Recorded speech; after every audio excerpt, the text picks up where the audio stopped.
एक बार बुद्ध से उनके एक शिष्य ने पूछा, भगवान, आपने आज तक यह नहीं बताया कि मृत्यु के बाद क्या होता है।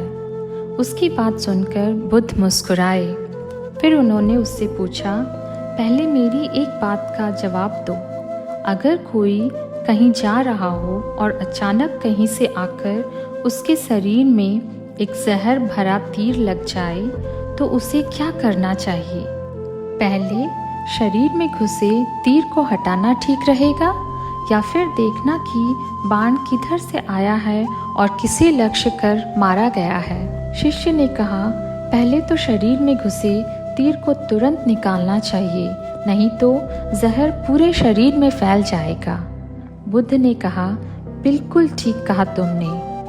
अब यह बताओ कि पहले इस जीवन के दुखों के निवारण का उपाय किया जाए या मृत्यु की बातों के बारे में सोचा जाए। जो हमारे वश में है ही नहीं, उसका विचार करना ही क्यों? किसी की मृत्यु कब आएगी ये सिर्फ परमात्मा जानता है। मनुष्य के हाथ में सिर्फ कर्म करना है। उसे उन विषयों के बारे में सोचकर वक्त बर्बाद करना ही नहीं चाहिए जो बातें उसके हाथ में है ही नहीं।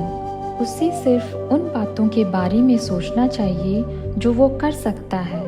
शिष्य अब समझ चुका था और उसकी जिज्ञासा शांत हो गई। इस छोटी सी कहानी के जरिए हमें ये सीखने को मिलता है कि इंसान को उन बातों के बारे में सोचकर समय नहीं गंवाना चाहिए जिन पर उसका कोई जोर ना हो। हमेशा उन बातों के बारे में ही विचार करें जो आपकी परेशानियों को कम कर सके, समाज को जिससे फ़ायदा हो या किसी इंसान की मदद हो जाए।